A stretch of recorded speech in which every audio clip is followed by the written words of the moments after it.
In today's video, I begin my journey to acquire the Hyperion.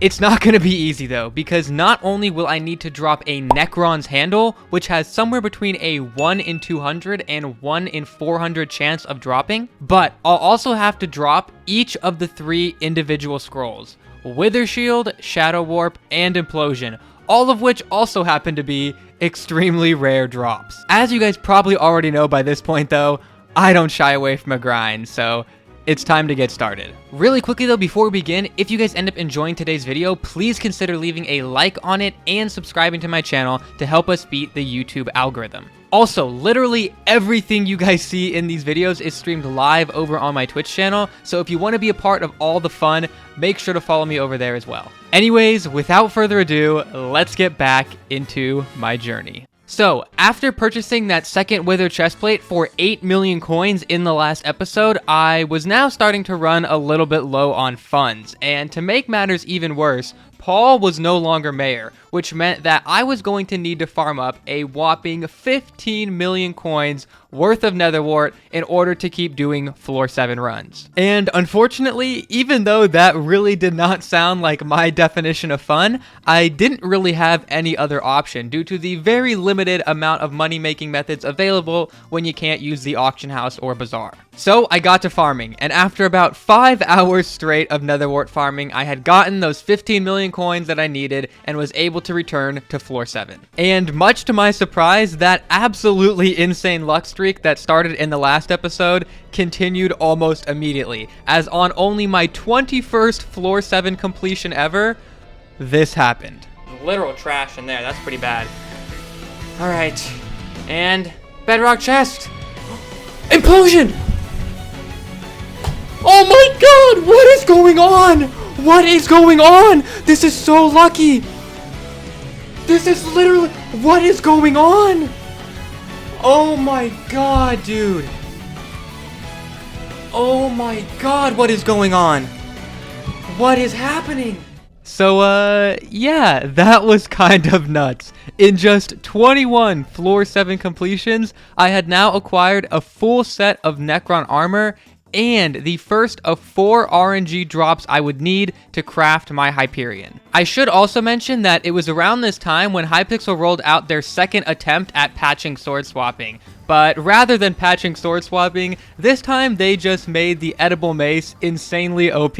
Which, as you can tell by looking at my hotbar setup, I was taking full advantage of. But these constant attempts at patching sword swapping did create a bit of a hairy situation for archers like myself, as with each passing day, it seemed more and more likely that Hypixel was going to kill the very setup I had worked months to acquire. And speaking of hairy situations, today's sponsor can actually help out with that. Today's video is sponsored by Manscaped. If you guys aren't already aware, Manscaped makes a bunch of awesome grooming products, and they were even kind enough to hook me up with their Perfect Package 4.0, so let's check that out. Most notably is their brand new Lawnmower 4.0 electric razor, which is not only waterproof, but also comes with their skin-safe technology so that you don't cut your, most sensitive areas. The package even comes with 2 products that I wasn't even aware existed until now, which is their ball deodorant and their ball toner spray. But I gotta admit, if you're gearing up for a 12-hour dungeons grinding session,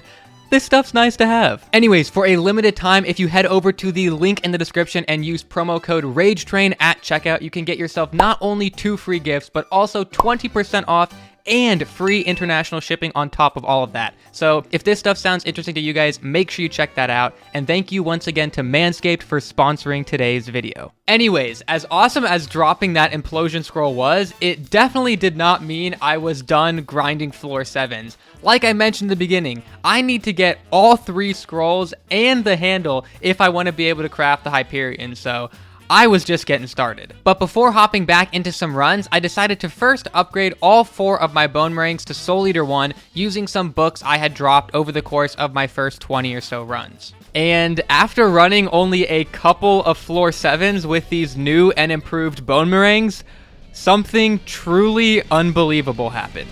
Obsidian chest. Okay, Wither Helmet and another Rejuvenate. That is 5 Rejuvenates in a row. Our luck is absolutely juiced. Our luck is juiced for this bedrock chest. Nope. Here we go. 3, 2, 1. Boom! Shit!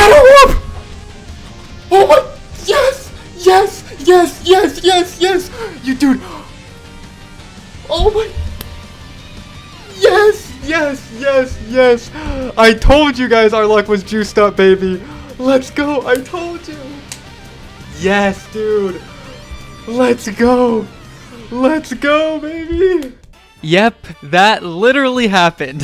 Somehow, in less than 50 Floor 7 completions, I had gotten not only a full set of Necron armor, but also 2 out of the 4 RNG drops required to craft a Hyperion. But of course, there was still work that needed to be done, so I headed back to my island in order to farm Netherwart for a bit to recuperate the coins I had just spent on that Shadow Warp scroll, which thankfully didn't take too long since the scrolls only cost around 3 million coins to buy from the Bedrock chest. And after my balance was sitting at a comfortable 35 million coins once again, I returned to Floor 7s. As I continued to do these runs, I also made sure to buy both Soul Eater books and Wither Catalyst when I had the chance. The Soul Eater books obviously were just to upgrade my bone rings and in turn help me do more damage. And the Wither Catalyst, for those of you who don't already know, are actually a part of the Hyperion crafting recipe, and I would need 24 of them in total in order to craft it. So obviously it just made sense to buy those whenever I had the opportunity. But apparently the luck gods were not done with me yet, because it didn't take much longer for me to get yet another RNG drop. No way! Another chest plate! Do I buy it though? A third chest plate? For 10 mil? Whatever, I'm buying it. Whatever, I'm buying it. For the flex, for the flex. Look, guys, look, here's my logic. Here's my logic, guys, alright? I have no life anyway, okay? I can farm up, I can spend 3 hours farming war, you know what I mean? Like, what am I gonna do instead of that anyway, you know? GG. So yeah, even though it was almost definitely a huge waste of money to buy that thing, I kind of almost felt like I had to do it just because I had gotten such crazy RNG in like my first 40 runs. After this point though, my absolutely ridiculous luck did start to slow down a little bit, and I went a couple days without getting any sort of crazy RNG drop. I did continue to buy every single Wither Catalyst I dropped in the chest though, because like I said earlier, I was eventually going to need 24 of these things, so I figured it'd be better to buy them now rather than later. I also decided at this time to start putting a little bit more of an emphasis on my skills because up until this point, I had been slacking pretty hard. In particular, I started making sure that each and every day I was doing my experimentation table and my mining commissions, which is something that I think most people do, but for whatever reason, I had just been skipping out on them. I also upgraded my zombie sword to the florid version, which isn't actually like that hard of a thing to do. The crafting recipe is pretty easy,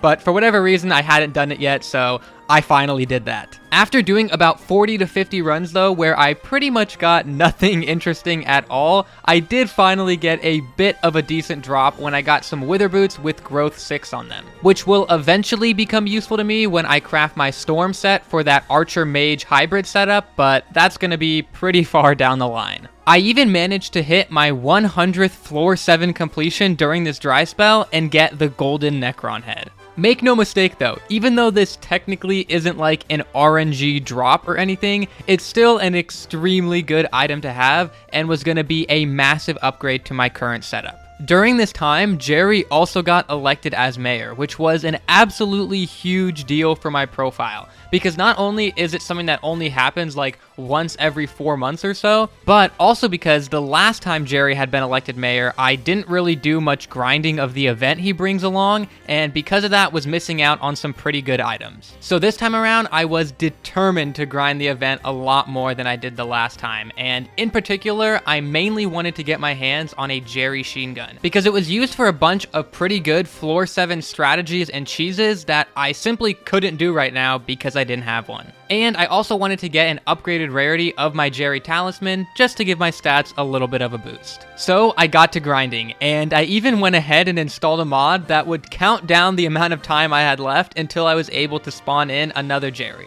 And my strategy was just basically every time this timer said a Jerry mob was ready to spawn in, if I was in the middle of a dungeon run, I would try and quickly kill a mob and get it to spawn in that way, or wait till the end of the run, head over to the Dwarven Mines and mine a bunch of cobble with my mineral armor to get one to spawn in that way. And this strategy ended up working out perfectly, because on the literal first day I started grinding the event, I got the drop I was looking for. Just like that? Just like that. Only what, 5 green Jerry boxes in, and we already got the Jerry Sheen gun. Believers, massive W. And it seemed like this was maybe a sign that my luck had officially turned around, because on the next day, after continuing the floor 7 grind, I finally got another RNG drop. I was really expecting a precursor here, I'm not gonna lie. I was really expecting the precursor. An obby chest! You're kidding me! That's the wrong RNG! That's the wrong RNG! Yeah, not necessarily the drop I was looking for, because honestly, in my opinion, 3 wither chest plates was more than enough at this point. I would much rather get one of the other RNG drops. But of course, as per some sort of tradition now, I guess, I bought the chest plate for the flex. Unfortunately, the next couple of days after this were pretty uneventful, and I once again didn't get much else besides a couple wither catalysts. But then, just when I was starting to question whether I would ever get another RNG drop again, I got something that I had been looking for a long time. Give me the same thing, Skyblock. Bless me. Bless me. It did! It actually did! Finally! Let's go! It finally... Wait, it actually did! Wait, it actually did give me the same thing! Finally! Oh my god, that took so long, dude! Bro, how many runs in are we?